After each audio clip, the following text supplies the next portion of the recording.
28일 새벽 말씀이겠습니다. 마태복음 26장 39절 한 절입니다.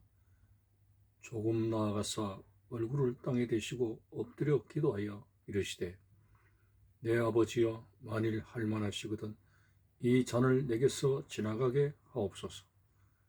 그러나 나의 원대로 하지 마시옵고 아버지의 원대로 하옵소서 하시고. 아멘. 주님은 내일이면 십자가에 말로 닿을 수 없는 고통을 안고 대속의 죽음을 죽으셔야만 했습니다. 이 원대한 사명을 감당하시기 위해서 전날 밤 겟세마네 동산에서 밤이 맞도록 기도를 하신 주님,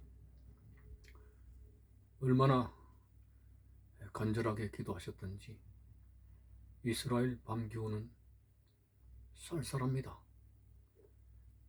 그런데도 땀이 났고 그리고 그 땀 속에 피가 묻혀 나왔습니다. 이것은 예수님의 기도가 얼마나 간절한 기도였던가를 우리에게 보여주고 있는 것입니다. 오늘 이 본문의 예수님의 겟세마네 동산의 기도를 통해서 두 가지로 생각을 하고자 합니다. 첫째로 나의 원대로 마옵시고 아버지의 원대로 하옵소서. 하나님 아버지의 뜻은 독생자 예수 그리스도를 버리는 것이고 죄 없으신 하나님의 아들 예수를 통해서 사망 권세에 눌린 인간들을 구원하시는 것이 하나님의 뜻입니다. 그러나 십자가에 참혹한 고통은 너무나 컸습니다. 상상만 해도 견디기 힘듭니다. 그래서 나의 원대로 마옵시고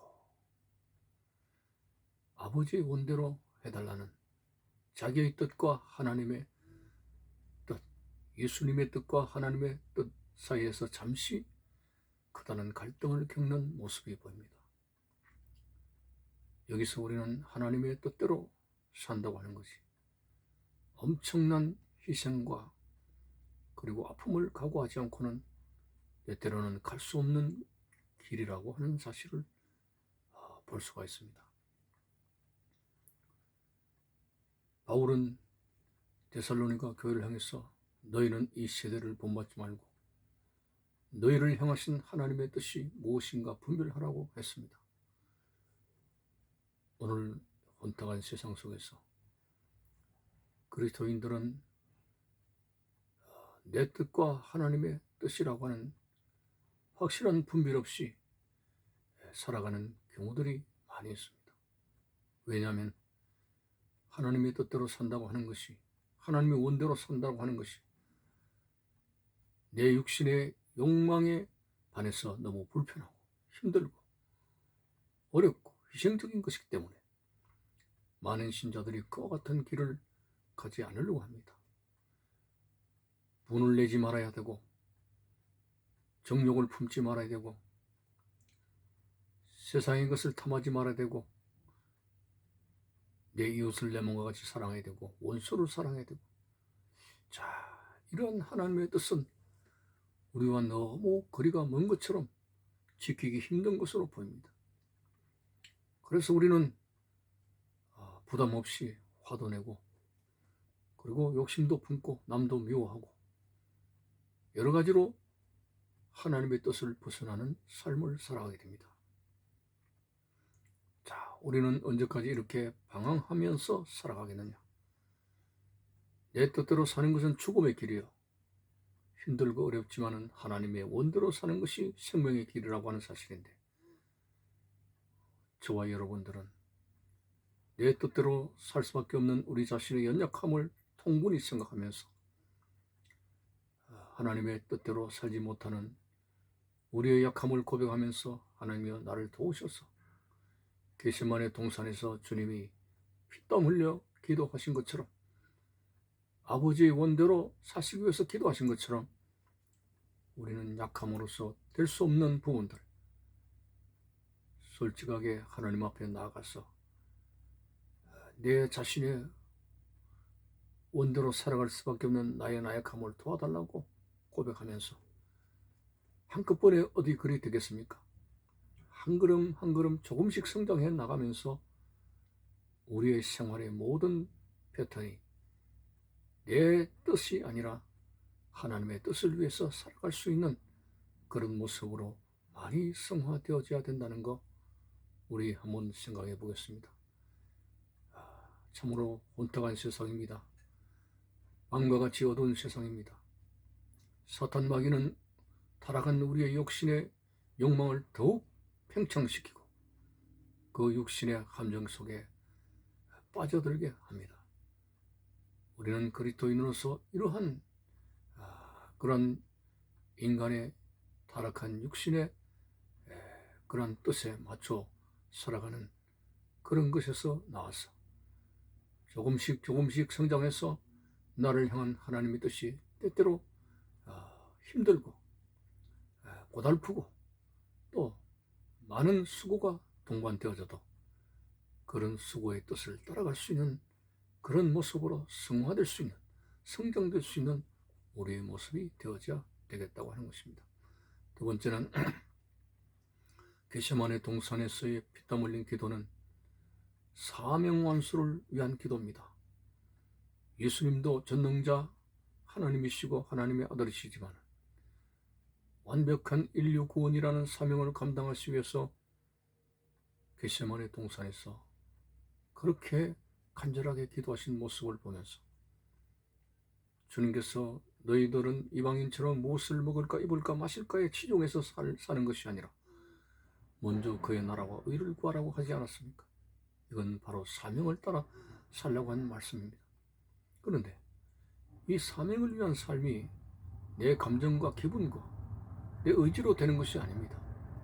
하나님의 일은 하나님의 신으로 되느니라고 하신 말씀처럼 하나님의 능력으로 감당되어지기 위해서는 오늘 본문의 주님처럼 간절한 기도가 동반되어지지 않고는 결코 사명을 감당할 수가 없습니다. 참으로 우리가 세 끼의 밥을 충족시키기 위해서 산다면 얼마나 허무한 삶이 되겠습니까? 하나님께서 왜 나를 선택하셨고 나를 왜 하나님의 자녀로 부르셨고 교회 안에 여러 가지 모양의 직분을 맡기셨는가를 곰곰이 생각지 않는다면 우리는 소중한 시간들을 허비해버리는 그런 제2의 탕자가 될 수가 있습니다. 오늘 하나님께서 나를 부르셔서 크고 작은 일을 맡기신 그것에 우리는 깊이 생각을 할 수 있어야 되고 이 사명 감당하다가 하나님 앞에 선다면 착하고 충성된 종이라는 하나님의 따뜻한 영접을 받게 될 것입니다만 한 달란트 받은 사람처럼 세월만 허비하고 그렇게 살아갔을 때 내 인생의 최종 결산에는 악하고 게으른 종이라는 그런 책망을 받게 될 것입니다. 참으로 사명은 소중한 것입니다. 사명을 그 어떤 것보다도 우선적으로 생각해야 됩니다. 이 사명 감당하기 위해서 우리의 약한 모습으로 안 됩니다. 기드온이가 이스라엘을 도탄에서 건질 그런 용사로 하나님의 음성을 들었습니다. 큰 용사요. 기드온은 나는 이스라엘의 지파 중에서 가장 약한 베냐민 지파요. 이렇게 하면서 자신의 나약함에 대해서 웬 이런 큰 음성이냐고 의아했고 하나님을 시험하기조차 했습니다. 그러나 여호와께서 너와 함께 하시도다. 그렇습니다. 우리가 사명 감당하기 위해서는 하나님이 함께 하시는 능력이 아니고는 할 수가 없습니다. 이것을 위해서는 우리가 영성 생활이 있어야 되고 기도 생활이 있어져야 된다고 하는 것이죠. 그래서 예수님께서는 십자가 대속의 죽음의 사명을 감당하기 위해서 전날 밤에 피땀 흘려 기도하신 모습을 본받으면서 우리의 사명이 크든 작든 하나님 앞에 이 사명 감당은 하나님의 은혜로 되는 것이고 하나님의 능력에 의한 힘이 아니고는 할 수 없는 것을 고백하면서 우리는 기도 속에 많이 간구해야 되겠고 하나님의 말씀을 통해서 많이 충전을 받아야 되겠고 오직 성령의 충만을 받으라고 하는 말씀대로 성령의 능력으로 되어지는 사실인 줄 알고 기도하여 성령의 감동 능력을 받아서 이 땅에서 사명 감당하며 살아가는 그러한 훌륭한 청지기가 되어져야 된다고 하는 것입니다. 이제 말씀을 맺습니다. 참으로 주님께서 겟세마네 동산에서 간절한 기도는 나의 원대로 되지 않게 해달라는 간절한 기도였고 두 번째는 십자가 대속의 죽음이라고는 엄청난 사명 감당을 위한 기도였습니다. 이러한 기도를 통해서 결국은 하나님의 뜻이 되어지게 되고 사명이 완성이 되어지는 그러한 결과를 가져왔습니다. 이러한 주님의 모습을 본받으면서 상한 갈대어 꺼져가는 심지어 같은 나약한 내 자신의 모습을 보면서 오늘 또 쓰러지고 오늘 또 넘어지고 오늘 또 여러 가지 자기의 뜻에 의해서 추락된 내 삶을 하나님 앞에 회개하면서 나의 원대로 마옵시고 아버지의 뜻대로 하게 해달라는 하나님의 뜻을 갈구하면서 우리에게 주어진 크고 작은 사명에 충실할 수 있는 충성된 청지가 되시기를 주의 이름으로 부탁을 드리는 것입니다. 감사합니다.